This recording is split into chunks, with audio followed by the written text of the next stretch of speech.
going to introduce our next panel. So our next session is called Intersectionality and Cultural Responsiveness, Recognizing and Valuing Multiple Identities. So if we could please welcome Dr. Javiera Khadija Shah, Founding Director and Learning and Development Inclusion Lead, member of the Principal's Office, Social Performance Network, and Royal Central School of Speech and Drama. So welcome, Dr. Javiera. Dr. Javiera will be our moderator.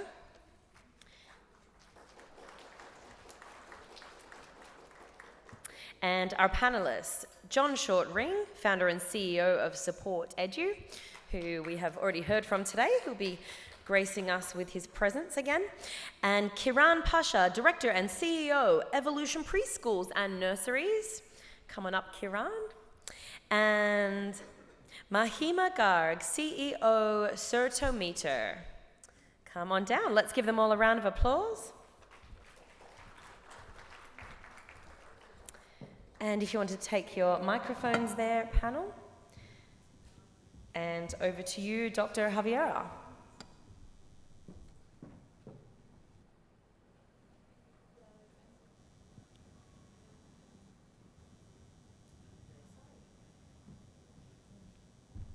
Of course, we have one very important person who I did forget to introduce. And this is Nell Puter, CEO and founder of Calm Confidence Academy. Let's give her a round of applause. Welcome, Nell. There's a seat right there for you. Hello, I'm just checking this is working, and it is. Wonderful. Hi, so I'm Dr. Javeria Khatija Shah. I'm just going to give you a little sense of how the panel is planned, and then we'll move on to the actual discussion. We're hoping there'll be opportunities for you to also participate and ask questions, maybe share some of your own examples around intersectionality and cultural responsiveness. To begin with, what I'm going to do is I'm actually going to start us off with our introductions. I'll introduce myself, and then I'll move on to my colleagues here. I'll then frame the panel today, because obviously intersectionality and cultural responsiveness as terms are quite broad, and they might mean different things in different contexts. And obviously I'll invite my colleagues as well to participate and give us their own definitions if they feel it's slightly different to what I've framed. I'm then going to move us into a discussion around examples of cultural responsiveness. And then I'll summarize, and we'll move on to Q&A. Why am I telling you all of this? You can probably tell I've been a teacher for quite some time, and I always find it helps to know what the layout is. So that's what's prepared. So I'm going to start off by introducing myself. I've been teaching for over 20 years. I started off as a creative arts educator. I started off teaching in the UK further education sector. So we were looking at sort of 16 to 19, and that later changed to 14 plus after some new Labour policy making around changing the age of compulsory participation. I then moved into higher education about 10, 11 years ago. I have been involved in teacher education alongside creative arts, but now I'm a cultural sociologist specializing in policy and practice, and looking at how we perform our socialized identities in society. So looking at that as a concept of social theatre. My day job, so to speak, is Associate Director of the Centre for Inclusive Pedagogy and Practice, as well as being a member of the Principal's Office at the Royal Central School of Speech and Drama, which is part of the University of London Federation. So the previous panel did resonate a great deal around discussions around creativity and so on. I'm also a founding director of the Social Performance Network, which I founded in 2018, and we officially launched at the Tate Exchange London in 2019. And that's sort of taking that research and that work that I've talked about, looking at socialization a little bit further. I'm also an anti-racist trainer, and I've worked with over 30 clients, including Advanced HE, Durham University, University of Edinburgh, and so on. So that's me in a nutshell. I think I've done that in less than a minute, actually, which will be a first time for me. So I'm going to move on in turn. So Kiran, if you want to start off by introducing yourself, please. It's a slide.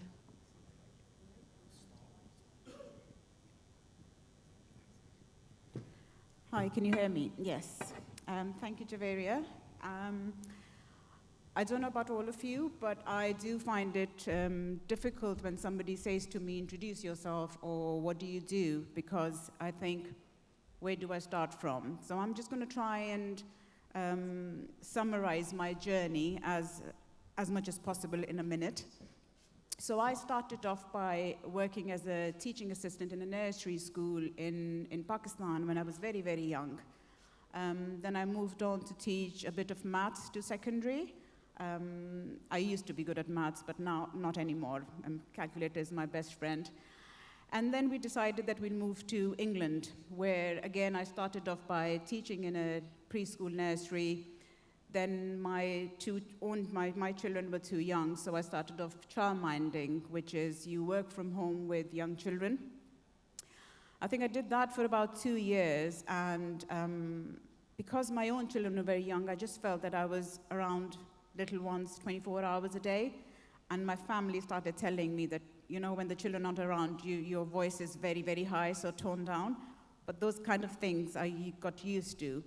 That's when I decided that I'm going to go back and study, and I went into adult teaching. So I started teaching FE and HE in England. So I've worked in colleges and universities, mainly teaching early years qualifications, the cash level 2 and level 3 in childcare, foundation degree, and the degree.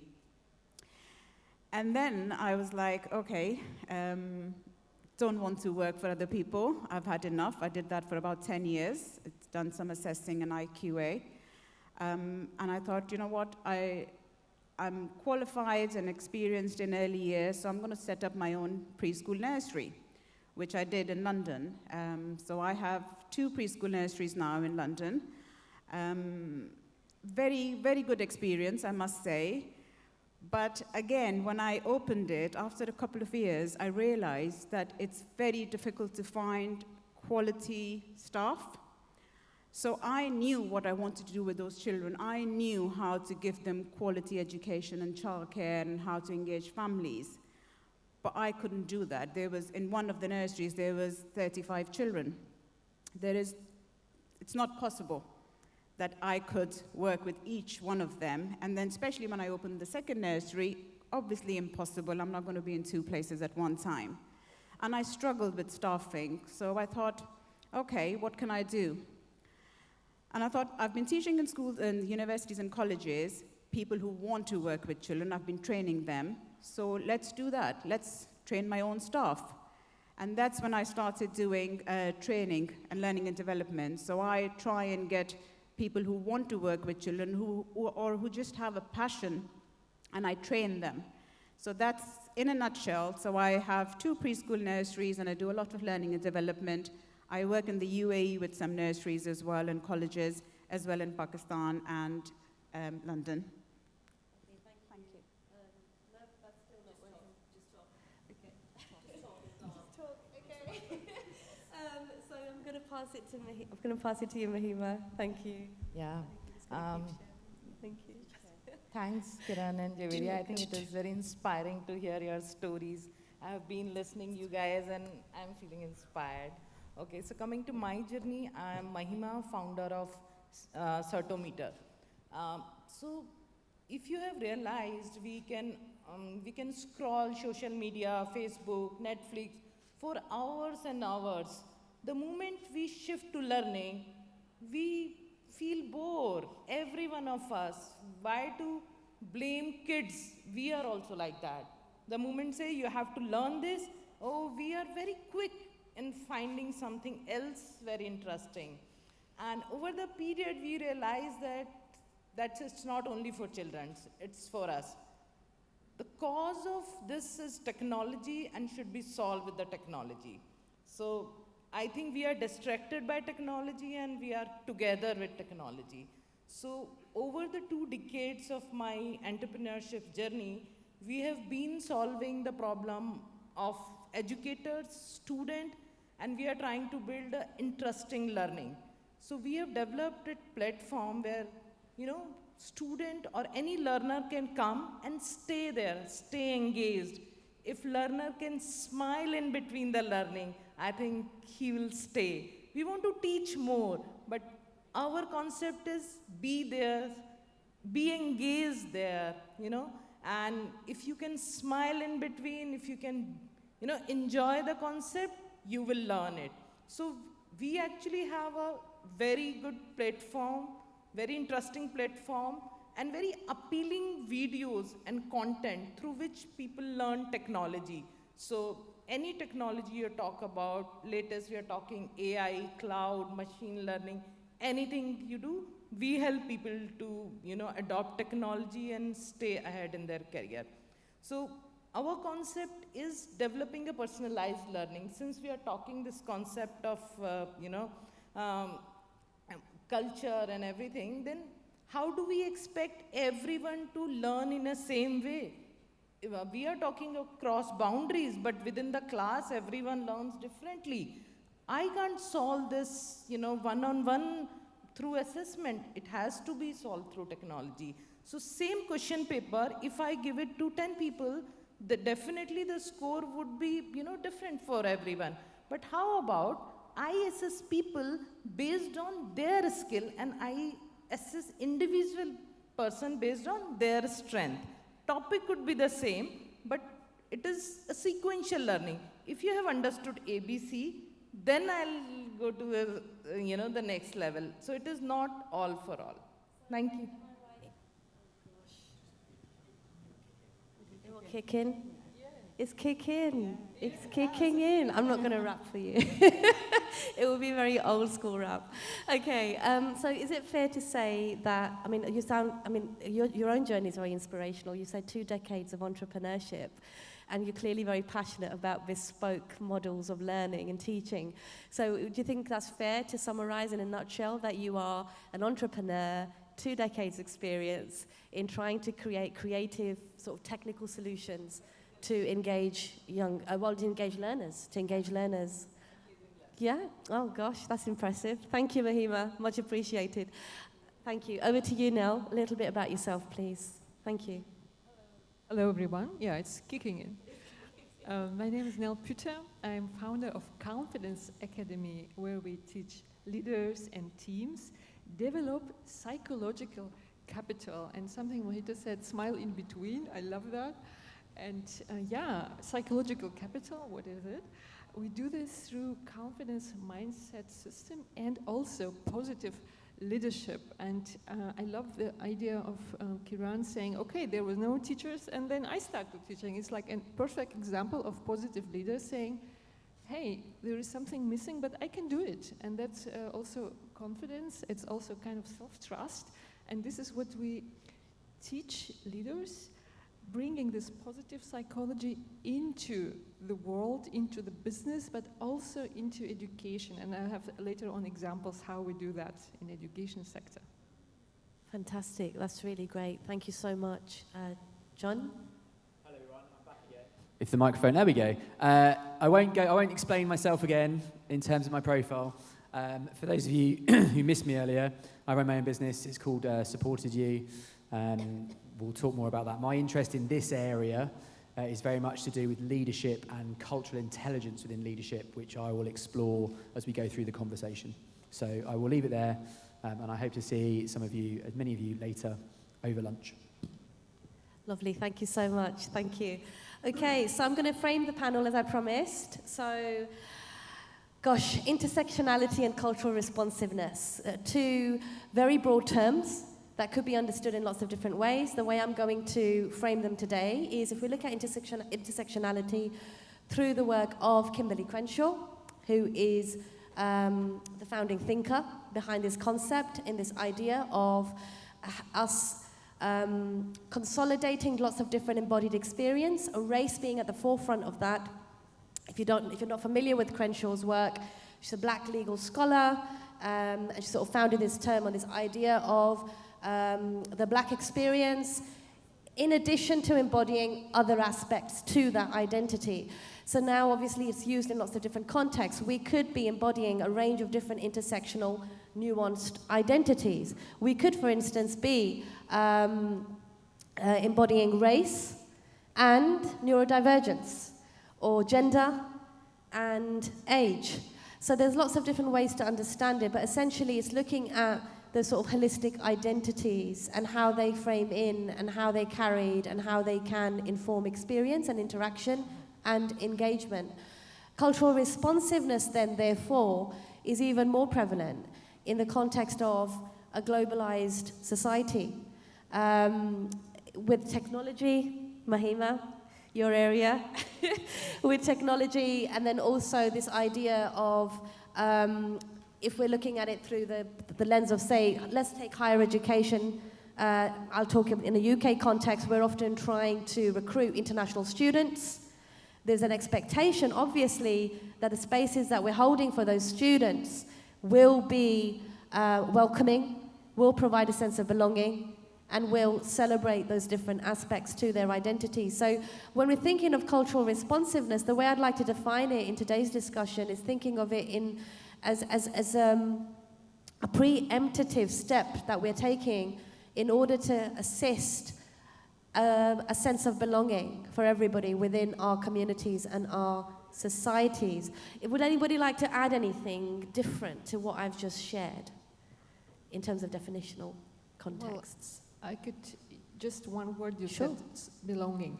Yeah. And from the perspective of psychology, positive psychology, it's actually psychological safety, and anyone, any creature, human being or any other creature in this earth, we need the psychological safety to feel safe, and then we can develop, and then we can explore and create something different. So that's absolutely the basic need of any creature.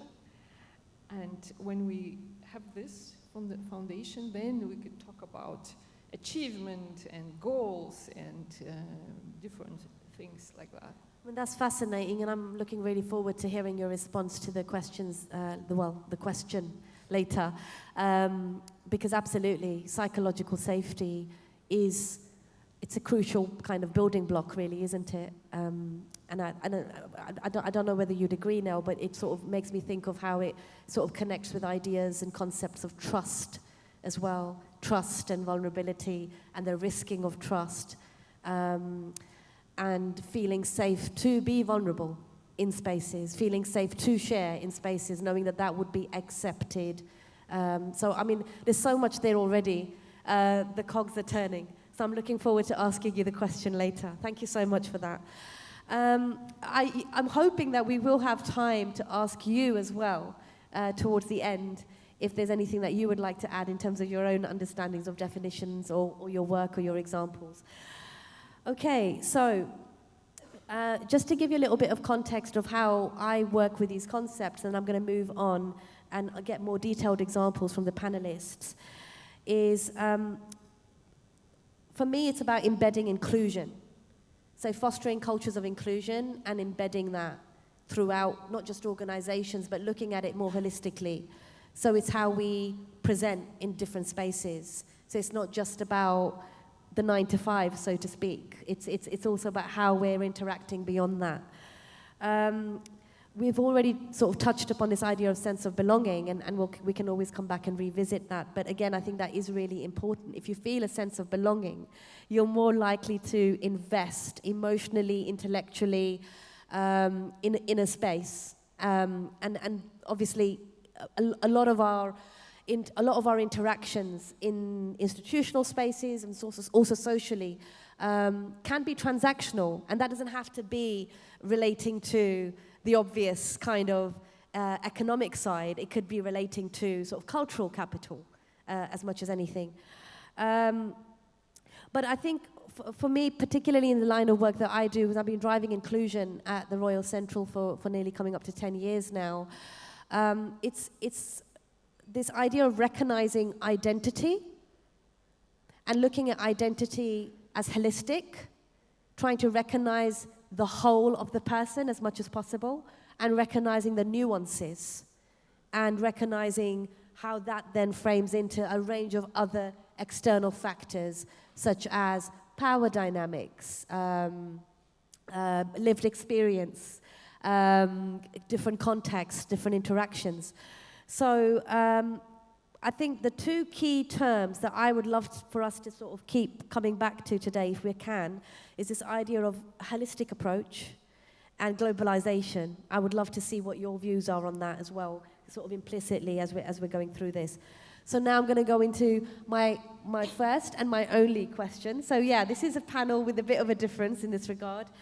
I'd like you to provide professional examples of good practice demonstrating cultural responsiveness, please. So, Kieran, you're off the hook for now because we did the intros this way, and I don't want to keep picking on you. So I'm going to start with John, and then if we can move this way. Lovely. Thanks very much. So I'm going to take this question from the perspective of leadership within schools. And as you heard from me this morning, I love the phrase trust, and I'm actually going to use the word holistic in a second, so that links really well. But my experience of cultural diversity comes really from cultural intelligence within leadership, and particularly how can leaders act in a culturally intelligent manner when they're leading culturally diverse teams. So a little bit of theory to start with. So there's a couple of thinkers that I've really explored and really enjoyed getting to know. So Early and Musikowski talk about cultural intelligence as a term. You might have heard of Daniel Goleman's emotional intelligence. They see it in the same realm as something called CQ. And they talk about how you adapt to new cultural circumstances when you enter them. So they talk about the cognitive, the behavioural and the emotional. And are you able to adapt in certain ways when you go into that? And I'd really urge you, if you're interested in this, to go and have a look at their work. And then the second book, which I bought, which was absolutely amazing, and it's used a lot in business, but I actually walked into a school in Dubai 2 months ago, and the deputy head I was speaking to had it on her bookshelf. And it's by Erin Meyer, and it's called The Culture Map. And she talks about 8 different ways in which leaders can respond to culturally diverse teams. And so what I've tried to do, and that's what I'm going to talk about now, and I'm very happy to kind of receive questions on this or talk about the work either now or later, is there are 3 ways in which leaders can respond to cultural intelligence and cultural diversity within the workplace, and how they can, in essence, can transcend cultural barriers and basically bring that team together. So the first way that people can act is relationship builders. We talk about trust there, really important. So a lot of relationships, and in the research that I've done, relationships can work 2 ways. They can either be built via trust, and that trust comes from personal relationships, so by getting to know someone, knowing about their family, or it can become through task, so how good are you at your task? And traditionally, the latter of those is in essence in the Middle East, is in Africa, and is in the Far East, in China. But what I found in my research was actually 99% of teachers and leaders I spoke to want those relationships. They want people to know about people's families, that they feel welcome, that they have that psychological safety. So for me, that's the first one, is really to do with building relationships within your team. And that will, in essence, bridge the cultural divide. The second one, which I thought was really interesting, is about communication. So culturally intelligent leaders are excellent communicators. Now, I'll give you an example of this one, and I think this actually works in any sphere, in any range of education, is to do with the concept of a pre-meeting. Now, a lot of different cultures are not comfortable with giving feedback openly, cannot take criticism openly, and they also won't voice their opinion in front of a leader. So if I'm sitting in a meeting, some cultures will not challenge my view on it. And what we found in our research was that actually by having pre-meetings with people, with individual meetings, is a really successful way of breaking down that cultural divide. But it also shows people that you're listening to them, and it also shows that you value their opinion. And then the second part of this is actually by putting yourself not in the meeting. So your communication is actually by not being present, because then it enables everyone else in your team to have an open dialogue and discourse about the challenge or the communication or what is happening. So there are two different aspects on that. The final one to do with communication is that different cultures work in different ways. So in the Western culture, I found this really interesting when I came to Dubai, is that at the end of each meeting, I would send kind of a summary of the meeting and some action points. And I was really surprised when I didn't get anything back from people. But that's because that's not how it works sometimes in the Middle East. But the way around that is to establish, well, how are your meetings going to work? Have that conversation with your team. How do we think, are we going to have those action points? Are we going to have those pre-meetings? So everyone knows what is happening. And then the final one is holistic thinking. Now, amazing culturally intelligent leaders are holistic thinkers. So depending on where you sit in terms of the culture map, you're going to approach presentations or problem solvings in a different way. You're going to either want to know the why something is going to work, you're going to want to know how it's going to work, or what is it going to solve. And holistic thinkers take that on board and actually present all three of them in a presentation. You don't just lead with why something is going to happen without the detail. You're not just going to tell someone how something is going to happen without explaining to them why. So that's the first thing. But the second thing about holistic thinking is bringing your team together under a common purpose and having a vision. And culturally intelligent leaders will do that. They will bring everyone together and they will drive that agenda forward. Whilst also, and this is my final point, bearing in mind the local context. Because a holistic thinker cannot be a holistic thinker, a holistic leader in education, a holistic head of department, without understanding the context, the government, the exam board, whatever it is, as to where they're operating. So, 3 things from me in terms of practical examples, and I can go into them depending on where our conversation goes. But if you want to be a culturally intelligent leader in a school, you need to build relationships with people. You need to be an excellent communicator in all sense of purposes, whether it's written, verbal, or in meetings. And you need to be a holistic thinker with a clear purpose and vision, bearing in mind your local context. And all 3 of those things will transcend, according to the research that I have done, whatever makeup of culture is in your team. Fantastic responses. Thank you so much, John. I'll come back and summarize properly, but straight away I'm thinking macro and micro. So yeah, I love that. Thank you. Thank you. Right, over to you now. Thank you. Oh, well, thank you, John, for setting up the setting for the next thing I would like to add to your cultural intelligence. From my perspective, there is a term, universal intelligence. And obviously, most of the people I met here, and like in my daily life, they're already emotionally intelligent. So people already know that.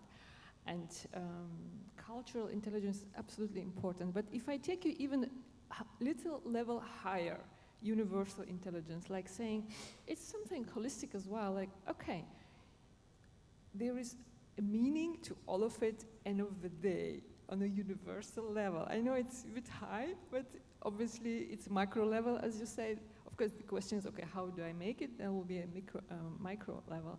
But how do we have this universal intelligence saying, okay, there in this room, I don't know how many cultures, how many nationalities, I don't know, 100 or 200, I don't know. Doesn't really matter, but there is still a purpose, there is universal intelligence here.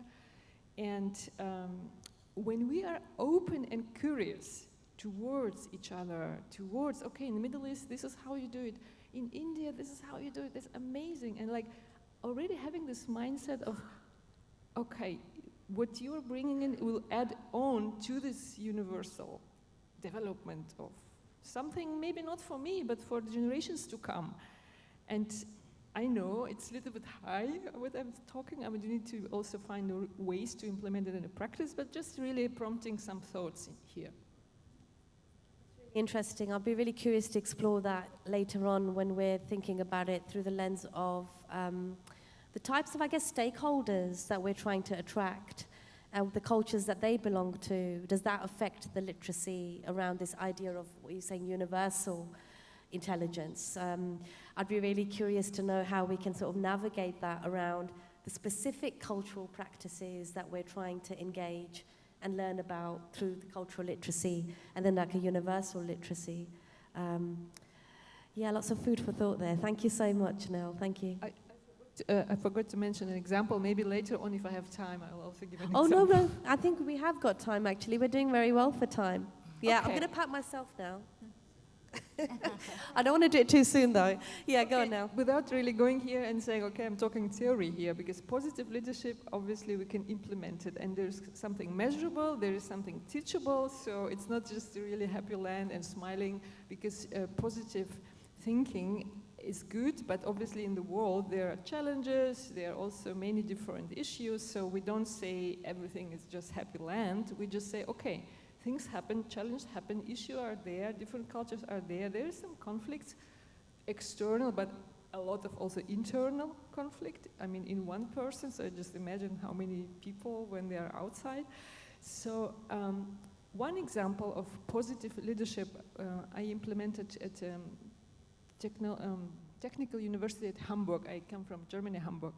So there were different engineers, learning students at the faculty, and because at the moment in Germany we have different flows of different nationalities, so there are kind of groups of some nationalities wouldn't cooperate on some project with some others. So they asked me to implement positive leadership among the students. And there are some pillars of positive leadership, which I don't want to talk about in details now on the stage, but maybe later on. And yeah, we could measure the positivity of a person before intervention, then we do this in a group or in one-to-one as well, and then we could measure it afterwards. And as a result, the students, they would be more cooperative with each other, because positive attitude creates pro-social behavior where people like to work with each other and do good things for each other and for others as well. So that's, for example, one example from real life. That's fascinating. Can you just tell us a little bit more about the intervention? What was the intervention? The intervention you mentioned? Say that again, please. The intervention that you mentioned. The nations? Oh, I thought you said there was an intervention. There was intervention. A group. Yes. Intervention. So sorry, because the acoustic is here a little bit. Yeah.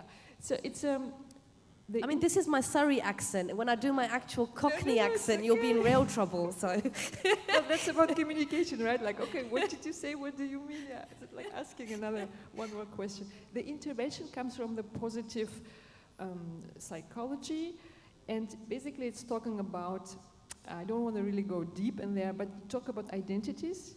And in psychology, there is something called multiple identities. Like everyone, like me, I would have 200 multiple identities. So like, okay, when I'm in particular conflict, it's not me who is in conflict, but it's a part of me who feels afraid. It's part of me who doesn't understand. So going a little bit in there and looking at this fear behind it. What is the fear? Why am I not open to other cultures? It's because usually a person has some fear of something, you know, and like not looking away from that, but looking inside and embracing, accepting, and then healing that fear, because it comes from somewhere. that's fascinating. That's absolutely fascinating. I'm going to unpack that a little bit more later, but that's wonderful. Thank you so much for sharing that. So that's a psychological perspective. So far we've got micro, macro, looking at global leadership. We've looked at this concept of intervention, psychological interventions to try and create more synergies and acceptance and understandings, foster inclusion essentially through cultural responsiveness. Mahima, it's your turn. Okay. Examples, please. I think it's a very interesting topic, and Indians can relate it very well. You know, we are talking about diversity, multiple identity, culture. Who can understand better than Indians? You cross every 100 kilometer, you know, the food would change, the culture would change, the dress up would change. Can you imagine how many different languages we speak in India? Any guesses, any wild guesses? 37? It is 780 different languages. Wow. Can you imagine, you know, so many languages. I was close. And every state, every village you go, you dress up differently, you talk differently, you eat different food. But when we work together, you know, we operate from Bangalore. So it's a place where all the people come for IT, and, you know, we all call ourselves as a knowledge workforce. So when we come together, so everyone come from a different place, and that's where we have to mingle with everyone and, you know, look at the common goal. We have to achieve something common. We have to inspire everyone, even though they are coming from different, you know, place with different culture. Can you believe in all 365 days, we have some and other festivals. All 365 days we have festival. Some another team member is always celebrating something. So what we have learned, we have already learned the culture respecting each other, because that's where, it is helping us everywhere. So I would relate how this is helping us in building the technology. Even though we are from a different culture, but for entertainment, more or less we use common stuff. People use Insta, Facebook, Netflix.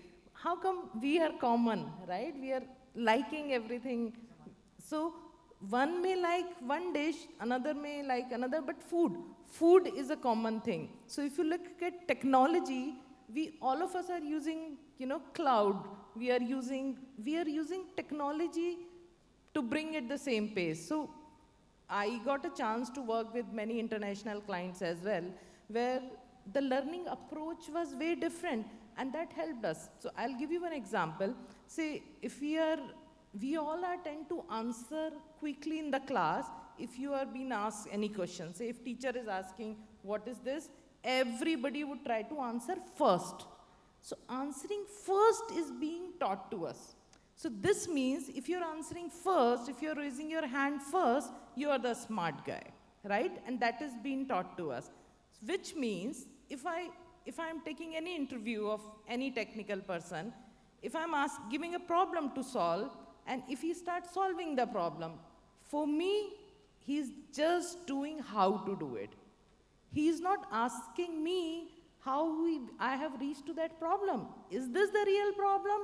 Or there is some main problem, and this is the consequence of the problem. So am I jumping on the how, or I am thinking on the why and what? So that's the way of learning we are trying to build through technology, where people, you have any problem, go to ChatGPT, ask. But why we have reached to this problem? So would it be fair to say that the national context of India and its versatile different cultures and multiple languages help implicitly inform your digital technological practice in reaching a wide range of contexts, but you're always thinking about a broader context there, rather than thinking of it just at surface value? And that's partly informed by national identity. Absolutely. Is that right? Absolutely, very right. well. I'm expecting a ticket to India now, because Mahima has sold it to me, right? I want to go and visit India. It sounds incredible. Thank you. Thank you so much, Mahima. Much appreciated. Right, Kiran, over to you. Thank you. I think because I work with children from the age of 18 months and adults, I am probably going to focus on early years.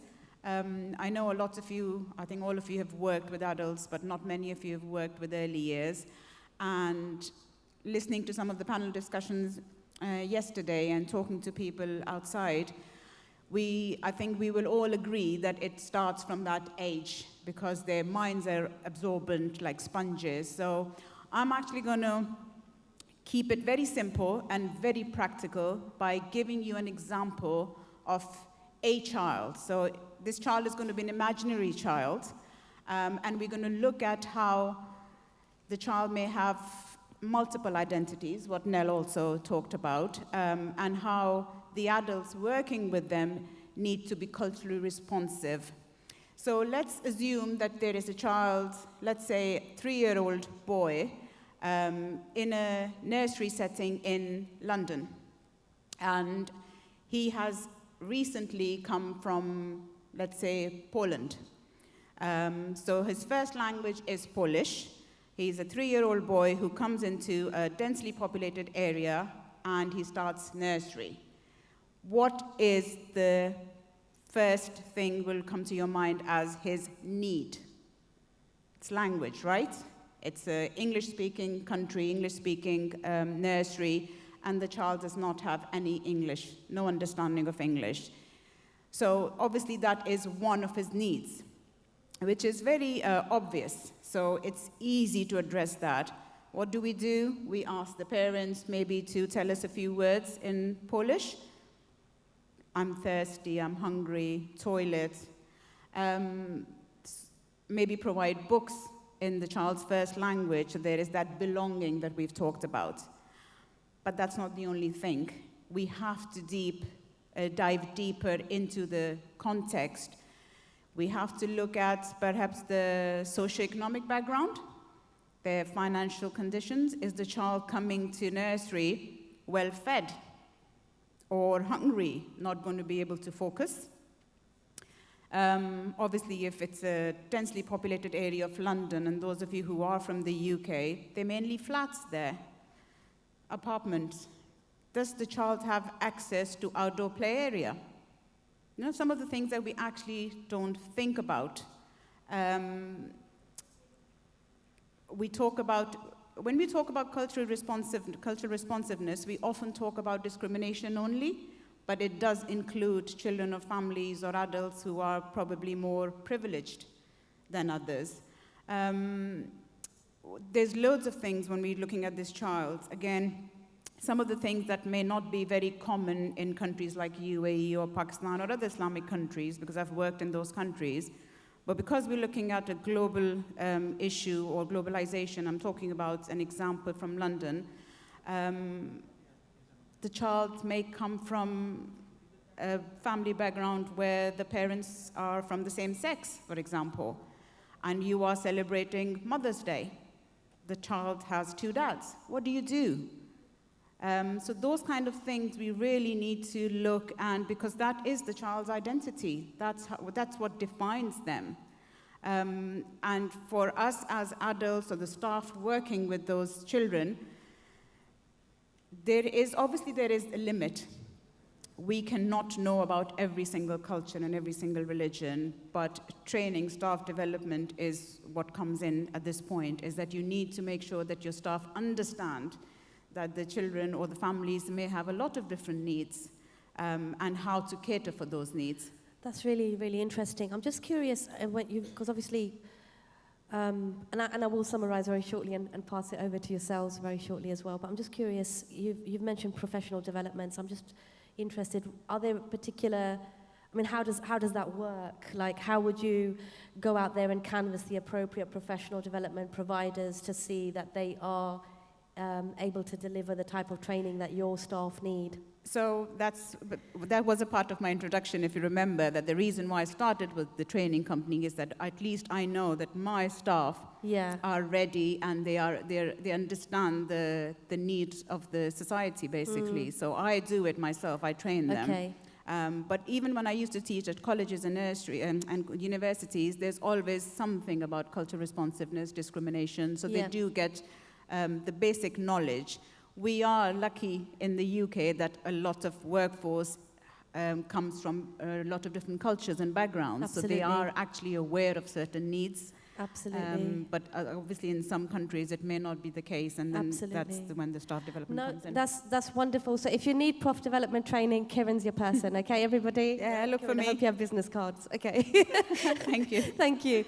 Okay, so a couple of things here just to touch upon, which is really important. I think first of all, recognizing that if you are working with diverse cultural contexts, people coming in from diverse cultural contexts, we can't assume a binary. We can't assume that because someone's coming in from a cultural context that they're naturally going to be completely balanced potentially in their approach.